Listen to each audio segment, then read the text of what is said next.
Hello class, welcome back बच्चों। लो प्यारे बच्चों, स्टार्ट करते हैं नया लेक्चर। आओ प्यारे बच्चों, चर्चा शुरू करते हैं। बाबू, केस स्टडी की चर्चा शुरू करनी है कंट्रोलिंग की। चैप्टर बहुत छोटा सा है, 4 टॉपिक से मिलकर बना चैप्टर है। चारों ही बड़े इंपॉर्टेंट टॉपिक हैं। क्या आएगा ये कहना बहुत मुश्किल है, ठीक है। पहले आप केस स्टडी नंबर 3 पढ़ो फटाफट से।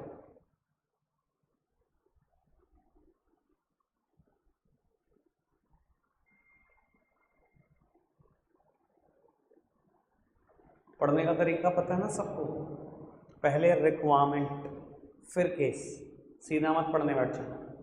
आपसे पूछा गया फंक्शन ऑफ मैनेजमेंट क्या है, और identify and explain the steps of function of management discussed above. Steps एक नहीं हो सकता, 2 या 2 से ज़्यादा है। पढ़ते हैं।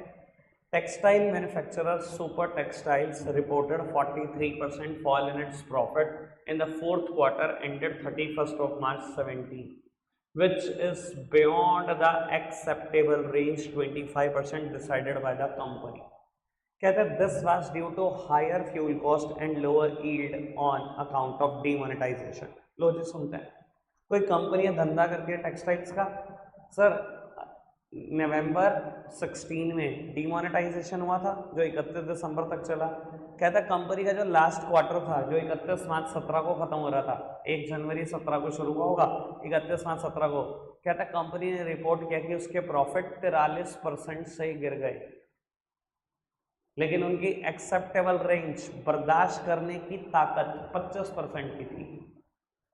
भाई अगर एक्सेप्टेबल रेंज के बियॉन्ड निकल जाएगा तो क्या होगा, हम रिपोर्ट करेंगे ना टॉप लेवल मैनेजमेंट को। मैनेजमेंट का एक्सेप्शन यही तो कहता है कि बात तो सिर्फ केआरए की कर लो, केआरए में भी एक एक्सेप्टेबल लिमिट तय कर लो, ठीक है ना जी। तो उसने कारण भी बताया कि ये क्यों हुआ।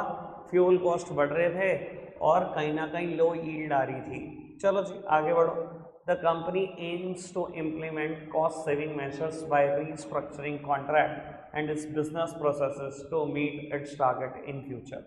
कंपनी ने करेक्टिव एक्शन भी ले लिया कि हम कॉस्ट सेविंग मेजर लगाएंगे, रीस्ट्रक्चर करेंगे अपने जितने भी कॉन्ट्रैक्ट हैं, और कहीं ना कहीं बिजनेस प्रोसेसेस को भी मॉडिफाई करेंगे। तो बाबू मुझे तो समझ में आ गया। बाकी आप देखो 2 ही स्टेप चल रहे हैं। एक एनालाइजिंग डेविएशन जिसमें सीपीसी और एनबी आता है, एनबी की बात क्लियर कट हुई है, और करेक्टिव एक्शन भी कंपनी ने लिया। तो 2 स्टेप है। फंक्शन का नाम कंट्रोलिंग, सिंपल। बढ़े आगे, चलो।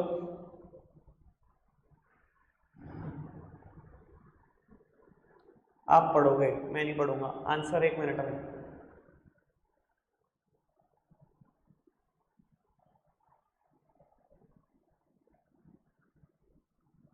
किसकी बात चल रही है? Critical point of control, KRS की बात चल रही है। नोट्स में वर्डिंग है, if anything goes wrong at this point the entire organisation में सफर। अगर इनके साथ कुछ गड़बड़ हुई ना, हर पूरी ऑर्गेनाइजेशन को रोना पड़ेगा। सेम बात लिखी हुई है, ठीक है जी। इसके अलावा ये तो आपको हिंट भी दे देता है, ठीक है। बढ़े आगे।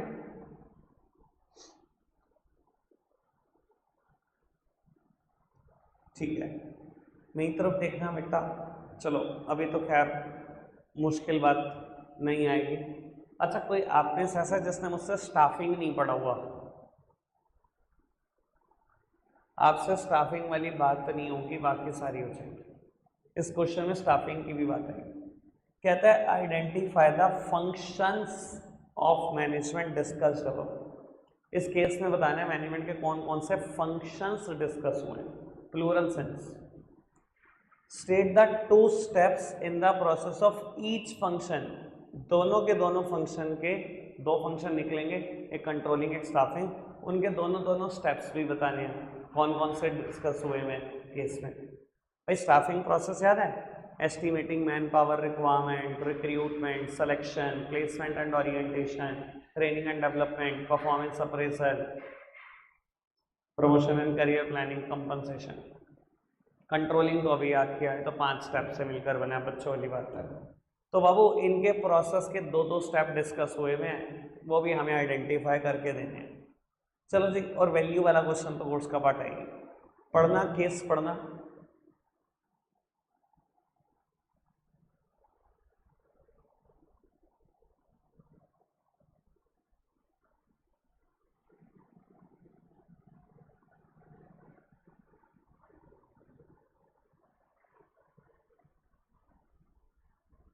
बाबू वो बोलता है it was found that the target of producing 300 bulb a day was not met by the employees. 300 bulb का टारगेट है एक दिन का, कि एक दिन में 300 बल्ब कंपनी को बना लेने चाहिए। कहता है वो टारगेट मीट आउट नहीं कर पा रही कंपनी। सर हमें कैसे पता लगा वो टारगेट मीट आउट नहीं कर पा रही? कंपेयर करने पे तो पता लगा, comparing the actual performance with predetermined standard. बिना कंपेयर करे कैसे पता लगेगा कि टारगेट मीट आउट नहीं हो रहा? तो अब ये स्टेप इंडिकेट करता है comparing the actual performance with predetermined standard. और उसके बाद कहता है ऑन एनालाइजिंग। एनालाइजिंग पे क्या पता लगता है? वर्कर की कोई गलती नहीं है, इलेक्ट्रिसिटी फेलियर हो रहा है, वर्कर कम है जिसकी वजह से टारगेट अचीव नहीं हो रहा। एनालाइजिंग डेविएशन, ठीक है। यानी कि ये तो समझ में आ गया कि एक आंसर कंट्रोलिंग और उसके दो स्टेप भी समझ में आ गए। आगे बढ़ना नेक्स्ट पैराग्राफ। अब ये मैं बताऊंगा नहीं, आप ही बताओगे, फटाफट से पढ़ दो।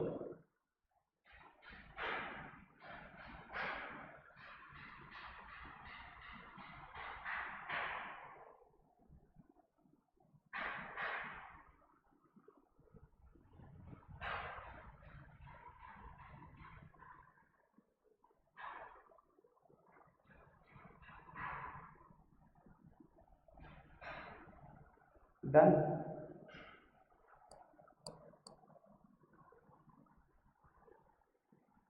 Number of employ, type of employ, estimating man power requirement, यही तो बताता था कितने नंबर ऑफ एम्प्लॉय की होता है 88। ये भी बताया उसने कि किस स्पेसिफिकेशन के एम्प्लॉय चाहिए, जॉब डिस्क्रिप्शन दिया ना उसने, मतलब क्या टाइप का एम्प्लॉय चाहिए। एस्टिमेटिंग मैन पावर रिक्वायरमेंट भी है और रिक्रूटमेंट भी है। रिक्रूटमेंट का एज सच कोई क्लियर कट हिंट है नहीं, पर और कोई रास्ता ही नहीं था। दो स्टेप पूछे थे लगातार ही होंगे, तो मेरे को रिक्रूटमेंट लिखना पड़ा।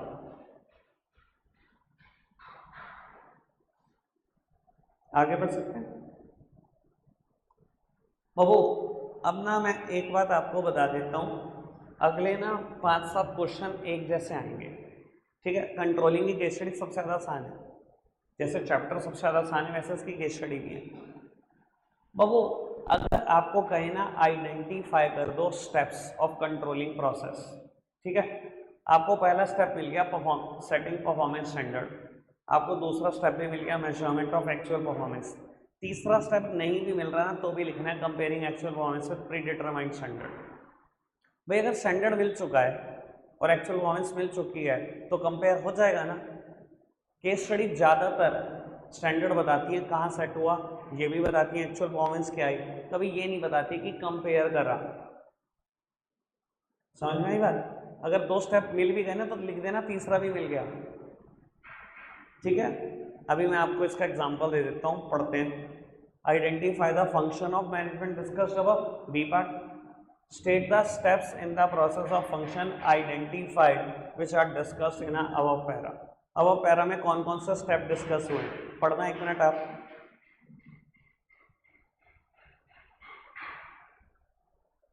थोड़ा स्पीड पर पढ़ो।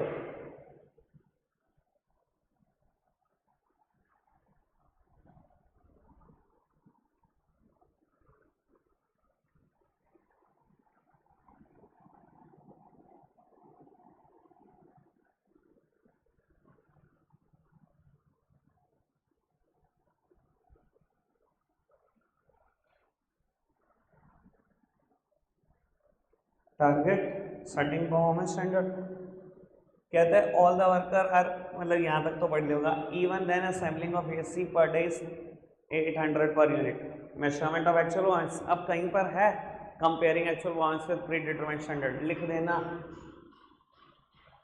समझ में आई बात?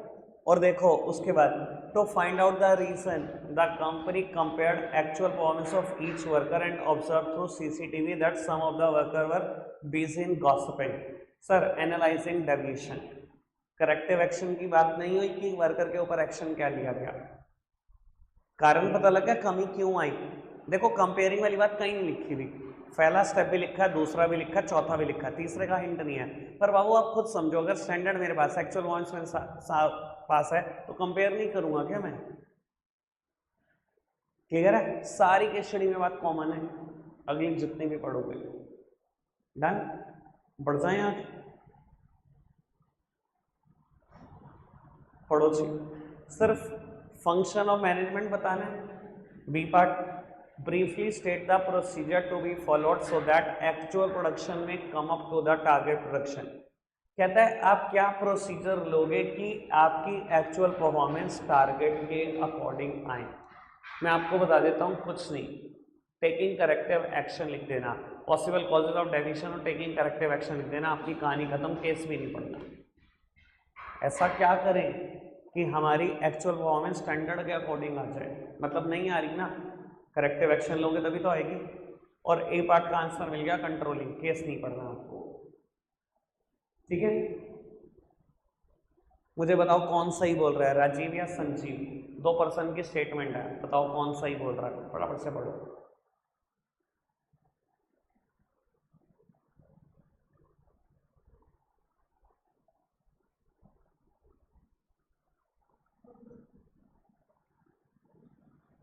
कौन सही बोल रहा है? दोनों? दोनों सही बोल रहे हैं?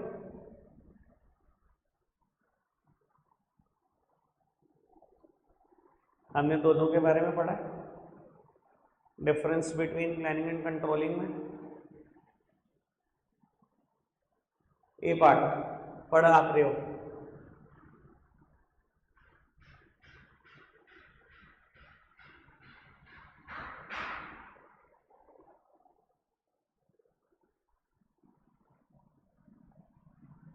फंक्शन ऑफ मैनेजमेंट बताना है, identify the steps in the process of this function which helped in finding out that actual performance of worker is less than the target।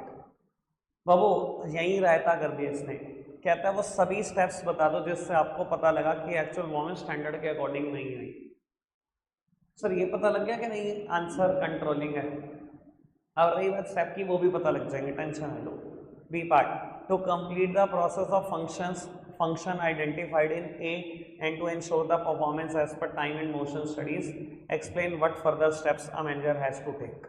कहता है ये जो प्रोसेस, ये जो फंक्शन आपने आइडेंटिफाई करा ना, इसकी प्रोसेस को कंप्लीट करने के लिए जो भी स्टेप और करने पड़ेंगे मैनेजर को, वो भी बता दो। मान लो इसका आंसर आता है शुरू के 3 स्टेप, तो बचे हुए 2 स्टेप यहाँ आएंगे तभी प्रोसेस पूरा होगा। इसका आंसर आता है शुरू के 2 स्टेप, तो बचे हुए 3 यहाँ आएंगे तो ही पूरा होगा। इसका आंसर आता है 4 स्टेप, तो बचा हुआ 1 यहाँ आएगा, यही होगा ना बाबू। ये देखो कंपनी का टारगेट है 300 यूनिट प्रोड्यूस करने का, और कंपनी प्रोड्यूस कर कितने पा रही है, इतने। ए पार्ट का आंसर क्या लिखोगे? Performance standard, measurement of actual performance. अब तीसरा है नहीं तब भी लिख देना, comparing actual performance with predetermined standard. बचे हुए दोनों स्टेप बी पार्ट में से। अब जिसको टीचर के दिमाग में मुझे कंट्रोलिंग प्रोसेस बच्चे से लिखवाना है, सीधा नहीं लिखवाएगा वो, ऐसी केस स्टडी दे दो लिखवा लेगा पूरा कंट्रोलिंग प्रोसेस आपसे। समझ रहे हो आपको? चलो बढ़ाते हैं बात को आगे फटाफट से, बस ये पढ़ दो लास्ट लाइन, केस की जरूरत नहीं है।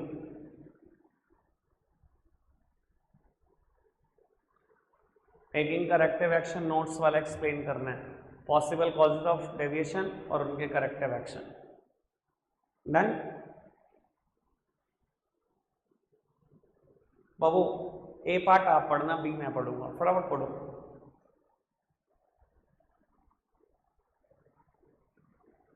पढ़ा A part? Function of management बताना है। B part, explain the statement, record and analyze the deviation and take the necessary corrective action। Record का मतलब क्या है? Record the deviation. डेविएशन को रिकॉर्ड कैसे करते हो? Comparing actual performance with predetermined standard, वहीं से तो रिकॉर्ड होता है deviation. Analyse the deviation, analysing deviation, taking corrective action, यानी कि स्टेप के आखिरी 3 स्टेप बताने हैं कंट्रोलिंग के। ए पार्ट का आंसर भी मिल गया मुझे, कंट्रोलिंग है। खत्म, केस पढ़ा? पढ़ना सर बी पार्ट पढ़ लो, फंक्शन ऑफ मैनेजमेंट बताना है, बी पार्ट से क्लियर हो जाएगा आपको। डेविएशन क्या होता है? What is deviation? Deviation is the difference between the actual performance and pre determined standard. खत्म। ट्रेनिंग के फायदे बता दो एम्प्लॉय के लिए, स्टाफिंग में पढ़े हुए हैं, ठीक है। पहले पार्ट का आंसर अब या तो स्टाफिंग होगा या कंट्रोलिंग होगा। जब पढ़ोगे तो पूरे इसमें बात कंट्रोलिंग की कर रखी है, तो आंसर कंट्रोलिंग लिख लेना, ठीक है। अगर फंक्शंस पूछे होते तो दोनों लिख देता, ठीक है। बढ़े आगे।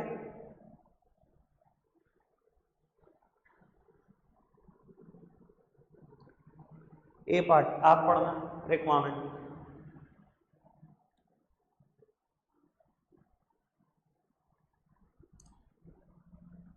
बाबू जब भी आपको ऐसे कहेंगे ना प्रिंसिपल ऑफ मैनेजमेंट कंट्रोल, थोड़ा रेस्ट ले लेना। प्रिंसिपल ऑफ मैनेजमेंट ना लिखाना। प्रिंसिपल ऑफ मैनेजमेंट कंट्रोल का मतलब कुछ और नहीं, प्रिंसिपल ऑफ कंट्रोलिंग बताना है। और दो ही प्रिंसिपल है, सीपीसी और एमबी, ठीक है। केस पढ़ो, मुझे आंसर करो, सीपीसी की बात चल रही है या एमबी की?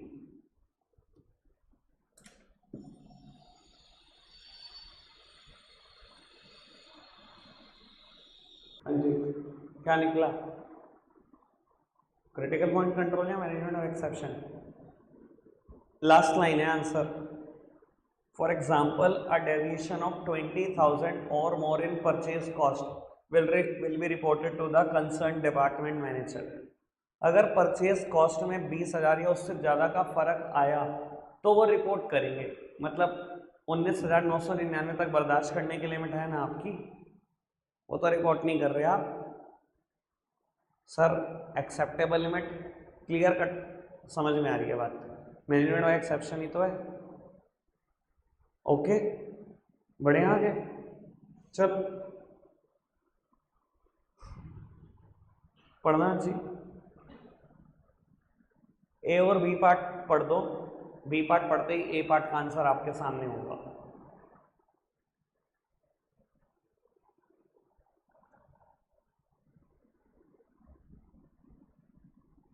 ठीक है, ए पार्ट का आंसर कंट्रोलिंग।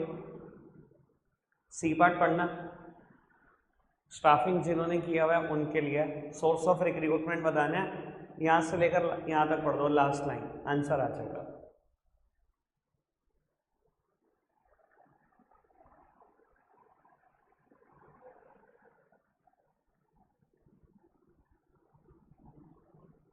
ठीक है, डन। डायरेक्ट रिक्रूटमेंट आंसर है सी पार्ट का, फैक्ट्री गेट पे नोटिस लगा हुआ है, ठीक है। बस बाबू दो केस स्टडी बचती है मेरे पास, एक ये और इससे नेक्स्ट है, पढ़ना जरा रिक्वायरमेंट। बी पार्ट पढ़ते ही एक आंसर आ जाएगा।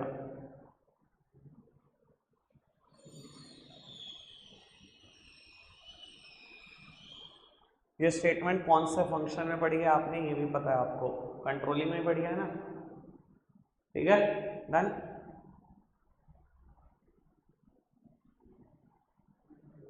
आज का लास्ट केस पूरे कंट्रोलिंग का सबसे प्यारा केस लगता है मुझे। अगर पेपर बनाना मुझे तो बनाना नहीं, मैं पक्का ये दूं हर साल, पता नहीं क्या बात है, बहुत प्यारा लगता है मुझे केस, ठीक है जी, एकदम दिमाग लगा के बनाया हुआ। चलो पढ़ते हैं। Identify the technique for measurement of performance being described in the paragraph above, coating line from the paragraph. बेटा आपको बोलता है कौन सी टेक्निक यूज की गई है मेजरमेंट ऑफ परफॉर्मेंस के लिए। हमने दो ही पढ़ी है, sample checking and personal observation. Sample checking और पर्सनल ऑब्जर्वेशन दोनों का एग्जांपल दिया हुआ है मैंने, अगर याद हो तो। B part, identify the concepts related to analysing deviation. Analysing deviation से रिलेटेड कंसेप्ट्स डिस्कस हुए हुए हैं। भाई एनालाइजिंग डेविएशन से रिलेटेड दो ही कंसेप्ट हैं, सीपीसी और एमबी, और अगर आपने प्लूरल सेंस में दिया हुआ है तो दोनों डिस्कस हुए हुए होंगे, ठीक है। बस मेरे लिए मुसीबत क्या है कि मुझे लाइन कोट करके बताना है और कुछ नहीं, ठीक है। अब पहले तो ये देखो कौन सी टेक्निक है मेजरमेंट की, और लाइन कोट करके बताना है। आपकी जिम्मेदारी शुरू है, आपसे हो गया ठीक, वरना मैं करूंगा। पढ़ना चलो बाबू। अच्छा मुझे बताओ ए पार्ट का आंसर क्या है, सैंपल चेकिंग और पर्सनल ऑब्जर्वेशन। सैंपल कैसे पता लगा, ये लाइन है, She in a typical inspection picks up one or more pieces per garment item and get them measured at random. बाबू वो क्या करती है, जब भी इंस्पेक्शन पर होती है, मान लो प्रोडक्शन यूनिट चल रही है, बहुत बड़ी प्रोडक्शन यूनिट है, एकदम में एक ही बारी में 20-20 मशीन लग रखी है, कारीगर लग रखे हैं, कहता क्या करती है वो, रैंडमली कोई भी गारमेंट का एक पीस या कुछ पीस उठाकर चेक करने लग जाती है। सर सैंपल ही तो चेक करिए या 100% आइटम को चेक कर रही है? सैंपल ही तो कर रही है। समझ आ रही है ना बात? पक्का? आगे बढ़ो। मुझे लगता है ये आंसर मिल जाना चाहिए था। मिला आपको? एमबीए और सीपीसी किस किस लाइन से है बताओ, किसी को मिला तो हैंड रेज कर दो। मिला? आयशी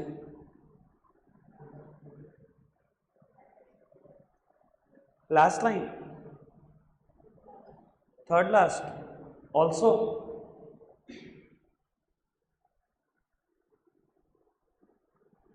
क्या ये? Very good. चलो मैं पूरा कर देता हूं। कहता है वो क्या करती है, वो जो रैंडमली गारमेंट उठाती है ना, उसने ना रिकॉर्ड कर रखा है मेजरमेंट टेबल पे कि क्या क्या मेजर होना चाहिए, मतलब नेक कितना होना चाहिए, शोल्डर कितने होने चाहिए और लेंथ कितनी होनी चाहिए, सब कुछ मेजरमेंट टेबल पे लिखा हुआ है। कहता है this table shows each measurement for all sizes and will indicate whether और not particular dimension are within tolerance. बाबू ऐसा होता है ना, हर कंपनी का 34 नंबर अलग होता है, 34 वेस्ट जीन्स की अलग होती है। अब अगर कंपनी स्टैंडर्ड साइज बना रही है तो वेस्ट अगर 34 है, उसकी लेंथ कितनी होगी जीन्स की, वो अलग बात है। बाबू कितना हॉल होगा पैर निकालने के लिए, वो साइज अलग है, सेम शर्ट के लिए अलग होगा। कहता है उसने भी अपनी टॉलरेंस लिमिट लिखी हुई है। टॉलरेंस मतलब बर्दाश्त करने की लिमिट। अगर समझ आ रहा हो, ये बहुत बड़ा हिंट होता है मैनेजमेंट में एक्सेप्शन का। एक्सेप्टेबल लिमिट और क्या होती है? टॉलरेंस लिमिट ही तो होती है, बर्दाश्त करने की ताकत मेरे। समझ में आ रही है बात? आगे बढ़ना। कहते हैं for example one such dimension might include shoulder width from H two H wherein small discrepancy of 1/8 inch is allowed.